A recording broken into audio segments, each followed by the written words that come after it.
티몬이 망하면서 같이 망한 회사가 있죠. 바로 해피머니입니다. 두 기업의 공통점이 무엇이냐? 둘 다 상품권을 발행하는 회사였다는 것. 둘 다 자본 잠식이 상당히 심각한 상태로 언젠간 망할 회사였다는 것. 이런 공통점이 있습니다. 다만 이렇게 갑자기 몰락을 하면서 수많은 피해자를 양산한 현상, 이거는 무언가 잘못돼도 단단히 잘못됐다라고 얘기를 하고 있거든요. 어떤 점이 잘못됐었는지, 그리고 앞으로 이커머스 업계에는 어떤 변화가 불어올지에 대해서도 같이 언급을 해보도록 하겠습니다. 귀에 빡빡히는 이슈 맛집, 귀의 빡종원입니다. 우리나라 상품권 종류가 굉장히 많습니다. 가장 대표적인 게 전통의 레거시 상품권들이 있죠. 그리고 미리 이 상품을 살 수 있는 화폐를 사놓는 거기 때문에 스타벅스의 선불 충전 같은 것도 상품권입니다. 굉장히 많은 카테고리의 상품권들이 있습니다. 자, 뭐 어쨌든 여기 계신 분들은 상품권으로 뭘 하시나요? 상품권을 언제 쓰시나요? 이제 받으면 스타벅스 매장 가서 음료나 음식 사 먹는 데 씁니다. 저 요즘엔 안 쓰는데 어릴 때 책 살 때 많이 썼던 것 같아요. 제 남동생 게임 캐시 뭐 할 때도 쓰고 그러더라고요.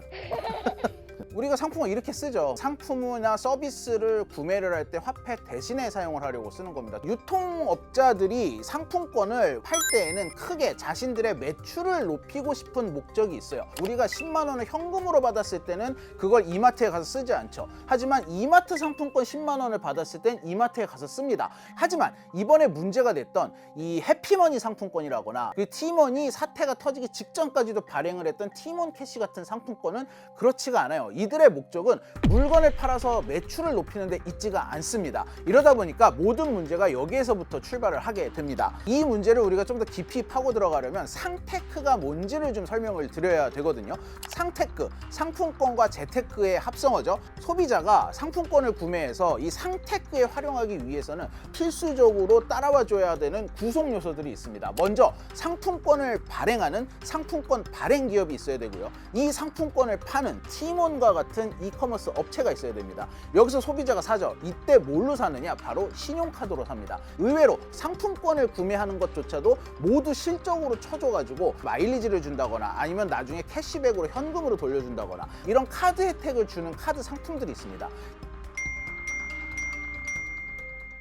그렇게 해서 상품권을 사고 나면 이 상테크 과정의 꽃이라고 할 수 있는 현금화 과정으로 넘어가게 됩니다. 우리가 간편 결제 서비스라고 하죠. 이 QR코드나 바코드 보여주면 뜩 찍어가지고 계산이 되는 간편 페이 시스템을 운영하는 회사들이 상품권을 자기네가 포인트로 바꿔주면서 현금으로 전환을 해주는 역할을 담당을 하게 됩니다. 요렇게가 한 패키지로 묶여지면서 상테크라는 하나의 시스템이 완성이 되게 되는 겁니다. 이렇게 해서 남기는 돈이 매달 한 20만 원에서 30만 원 정도 남기는 분들이 있더라고요. 소비자 입장에서는 뭐 소소한 용돈벌이의 수단 정도로 쓰이고 있었다. 이렇게 보면 되는데 이게 기업 입장으로 가면은 얘기가 달라지게 됩니다. 손해를 보는 쪽과 이득을 보는 쪽이 있다는 것이죠.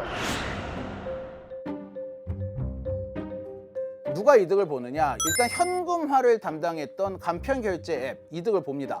해피머니 상품권을 입력을 해서 페이코 포인트로 전환을 할 때 페이코가 그 대가로 8%의 수수료를 받아갑니다. 그리고 이 상품권을 구매하는 수단이 되어줬던 카드사도 이득이 됩니다. 어차피 카드 혜택은 뭘 사든 이 일정 금액 이상을 사는 사람들한테 주는 혜택이었기 때문에 당연히 이득을 받습니다. 그런데 누군가는 손해를 봤는데 그게 바로 이번 사태에서는 티몬이 된 겁니다.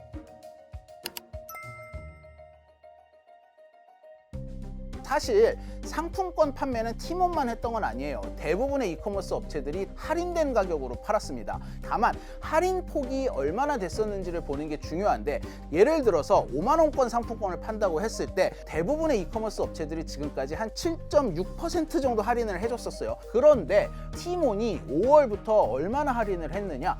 8% 할인을 하기 시작을 해요. 소비자는 티몬에서 산 그 돈 그대로 현금화를 시키면서 카드사 혜택은 그대로 받아갈 수가 있겠죠.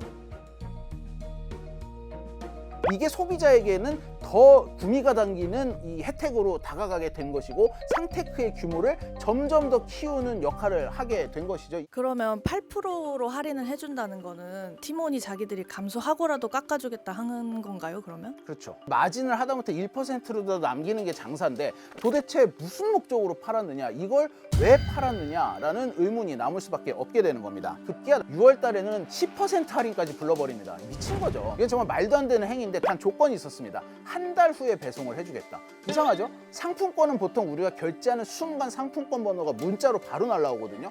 근데 그게 무슨 제조가 필요하고 무슨 배송이 필요하다고 한 달 후에 배송을 해준다고 했을까? 그 핵심은 바로 무엇이냐? 유동성 확보에 있었다라고 보고 있는 것입니다. 티몬이 6월 중순쯤에 상품권 프로모션을 본격적으로 도입을 하거든요. 6월 15일만 해도 한 53억 원 정도가 결제가 됐습니다. 이게 원래 티몬의 하루 평균 결제 규모예요. 그러더니 7월 6일 거의 하루 결제에 900억을 찍어버렸습니다. 결제 금액의 절반 정도가 상품권 판매에서 나온 매출로 보고 있습니다. 티몬이 단순히 상품권을 받아서만 판 게 아니라 자기네가 직접 상품권을 찍어내면서 티몬 캐시 같은 경우도 10%씩 할인해서 팔았는데 티몬 캐시 역시 페이코에서 현금 전환이 가능합니다. 미국의 위시를 인수하고 뭐 다른 사업 확장을 하기 위해서 돈이 필요해서 고객 손에 돈을 대기 시작을 했는데 이것들로도 부족하니까 자기네가 스스로 찍어낸 겁니다. 티몬이 어떻게 보면 한국은행의 역할을 한 거예요. 그런데 심지어 다음 달에 보내줄게 하면서 팔면서 자기네는 그 자금을 확보를 해서 돌려막기를 했다. 이런 점에서 이게 문제가 심각하다고 볼 수가 있는 겁니다. 궁극적으로는 티몬이 되는 거지만 이 대금을 뒤로 밀어주게 되면은 한 달의 시간을 놓고 보면은 고객이 티몬한테 이 상품권에서 할인된 만큼의 돈을 주고 있는 겁니다. 회사 재정이 나쁜 상황에서 이 단기 자금을 메꾸는 방법을 쓰는 건데 이 상품권을 발행한 주체도 대금을 못 받을 확률이 높아지는 거예요. 문제는 이 상품권을 판 업체가 일부러 그랬을 수도 있는 거죠. 왜냐하면 상품권을 디폴트를 대면 되거든요. 그러면 사기가 되는 겁니다. 이제부터는. 해피머니 INC도 지금 검찰이 수사가 들어갔습니다. 공범이냐 아니냐를 놓고 지금 말이 많은데 살펴보면은 좀 석연치 않은 구석이 있어요. 먼저 이 상품권을 발행하는 회사들은 이 수익 구조가 분명합니다. 첫 번째는 상품권 회사가 1% 수수료를 먹고 사는 수익 모델인데 이게 사실 지금 말씀드렸듯이 상품을 사는데 쓰이는 것보다는 상테크를 하는데 많이 쓰이다 보니까 제대로 굴러갔을 리가 없겠죠. 두 번째는 직접적인 수익이라고 보기는 좀 힘들지만 이번에 티몬이 했던 것처럼 계속해서 회사를 굴릴 수 있는 자금을 미리 확보를 한다는 게 있어요. 보통 상품권을 선물로 아까 받으시면 얼마 만에 했어요? 한 6개월 정도. 상품권 업체 입장에서는 내가 6개월 정도의 돈을 가지고 있을 수 있는 시간을 벌 수 있는 거예요. 이 6개월이라는 이 기간 동안의 이자놀이, 이게 이제 두 번째 수입원이 되는 거고요. 세 번째 수입원은 낙전 효과라고 해서 이 대부분의 상품권은 유효기간이 있습니다. 이 유효기간이 지나도록 쓰지 않을 경우에 이 수익이 고스란히 상품권 발행사로 들어가요. 그러니까 정말 꽁돈이 생기는 거예요. 그런데 해피머니는 굉장히 오래전부터 완전 자본 잠식 상태로 안 좋은 재정 구조를 가지고 영업을 하고 있었어요. 그런데 재무제표를 보면 영업 외 이익 딱 하나만 플러스거든요. 이게 바로 제가 말씀드렸던 세 번째 낙전 효과로 인한 수익입니다. 소비자가 깜빡하고 상품권을 쓰지 않아서 그거 주워먹는 수익, 요거 말고는 사실상 수익이 없었다라는 점이에요. 그래서 이렇게 어려운 상태로 굴러갔던 해피머니와 역시 어려운 상태로 굴러가고 있던 티몬이 우리가 상품권 발행 좀 확 늘려볼까? 이걸 우리 한번 버텨볼까? 뭐 이런 얘기가 오고 간 게 아니냐라는 의혹이 나오고 있는 거죠. 이런 의혹을 더 부추길 수밖에 없는 이유가 이 상당히 오랜 기간 해피머니 INC는 1년에 1,500억 원 정도 상당의 상품권을 발행을 하고 있었어요. 그런데 이번 티몬 사태가 터지기 직전인 5월부터 7월 이 석 달 동안 무려 평소 1년 동안 발행했던 1,500억 원의 2배인 3,000억가량의 해피머니가 유통이 됐거든요. 이러다 보니까 이 자기네들의 재정 상태를 뻔히 알면서 이 무리하게 발행 부수를 늘린 이유가 티몬과 공모를 한 게 아니냐, 뭐 이런 이제 이 의혹이 나오고 있는 겁니다. 사실 이 상테크가 없었으면 이렇게까지 상품권 발행을 무리하게 늘릴 수 없었을 겁니다. 이 모든 것은 결국 상테크 때문이었다라고 봐도 과언이 아니고, 그래서 이번 사태에 간편결제 기업들의 책임도 결코 가볍지 않다라고까지 얘기를 하는 분들이 있거든요. 페이코 같은 경우는 진짜 웃긴 게 하루에 자기네 포인트로 전환을 할 수 있는 액수를 올해에 들어서만 2차례에 걸쳐가지고 2배를 늘렸어요. 이게 올해 3월달 일이에요. 올해 초면은 이렇게 티몬 사태가 터지기 바로 직전 아닌가요? 그렇죠. 굉장히 공교롭죠. 물론 의도적이진 않았겠지만 이게 본인들 기업에 이득이 된다라고 판단을 했기 때문에 이 상테크를 점점 더 많이 할 수 있게 확대를 시켜주고 있었다. 이 자기네 유통망도 하나도 갖고 있지 않은 이 영세한 기업에서 발행하는 신뢰도가 사실상 굉장히 떨어지는 상품권을 사람들이 투자를 할 수 있는 대상으로 보게끔 상장을 시켜주는 역할을 한 것이 바로 간편결제 기업들이다라는 얘기가 나와요. 이제 여기에서 무슨 상관관계가 있었냐를 이제 검찰의 수사로 밝혀내야 될 부분인데, 가장 유력한 건 해피머니와 티몬의 결합이고 간편결제 회사들까지 다 같이 짜고 했을 거라고 보지는 않아요. 지금 아직 그 정도는 아닌데, 일단 뭐 이 간편결제 앱도 사실 이번에 좀 손해를 본 걸로 보여요. 이미 고객들은 다 현금화를 해서 빠져나갔는데 해피머니가 디폴트 선언을 해버렸잖아요. 이런 상태가 돼버리니까 이 페이코도 현금화해준 그만큼의 지금 해피머니 상품권을 환불을 받지 못한 것으로 지금 보이거든요. 자, 이러다 보니까 의도적이 아니었더라도 어쨌든 간편결제 앱들도 이번 일에 굉장히 큰 동조를 했지만 사실 또 피해도 봤다, 뭐 이렇게 양면성을 다 가지고 있다, 이렇게 보는 게 맞는 것 같습니다.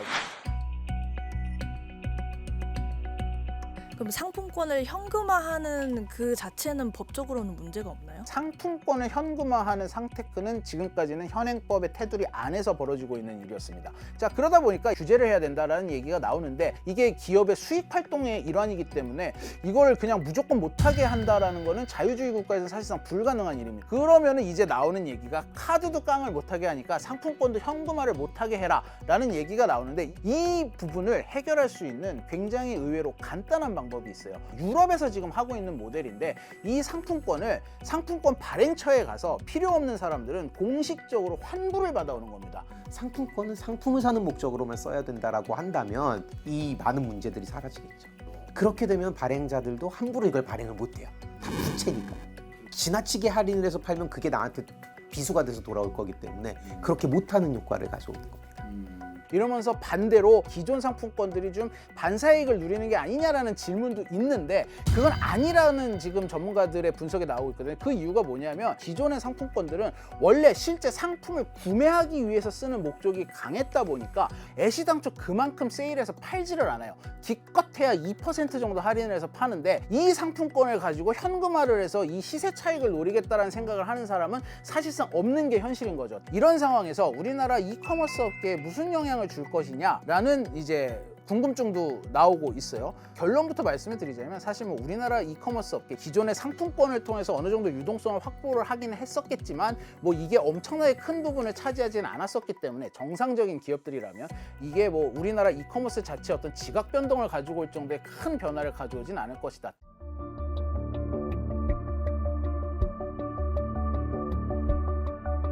해피머니가 어디까지 이 그림에서 관여를 하고 있었느냐가 제일 중요한 거거든요. 왜냐면 해피머니의 묵인이 없이 이 그림에서 이러한 사단이 나기는 쉽지 않았을 거라는 겁니다. 저는 이 해피머니 사태의 핵심이라고 생각을 하거든요. 결국에는 비즈니스 윤리의 문제예요. 위메프가 자본 잠식 상태에 있으니까 언젠가는 피해자가 나와야 정상이지만, 구영배 대표의 횡령이 없었다면 이렇게 많은 피해자가 이렇게 갑자기 나오진 않았을 거라는 것과 똑같이 해피머니도 계속해서 자본 잠식을 하고 있었으면 주주들은 손해를 받겠으나 이렇게 한꺼번에 피해자가 많이 튀어나오진 않았을 거라는 겁니다.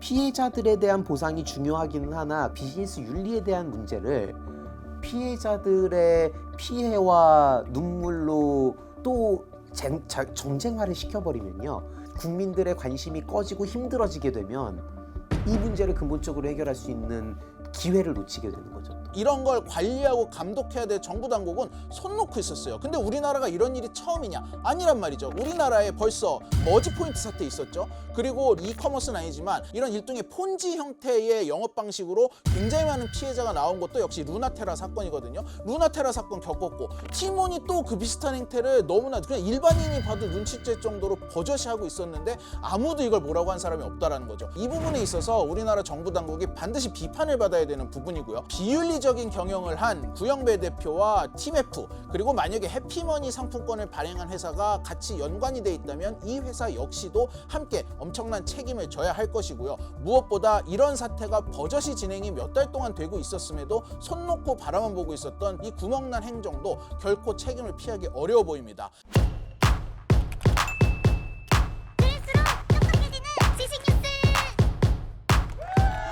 교양이를 부탁해는 여기까지입니다. 다이어트도 칼로리 신경 쓰지 말고 드세요. 대신에 키토식을 해보세요. 이게 딱 좋아. 스브스 프리미엄 지금 다운로드하세요.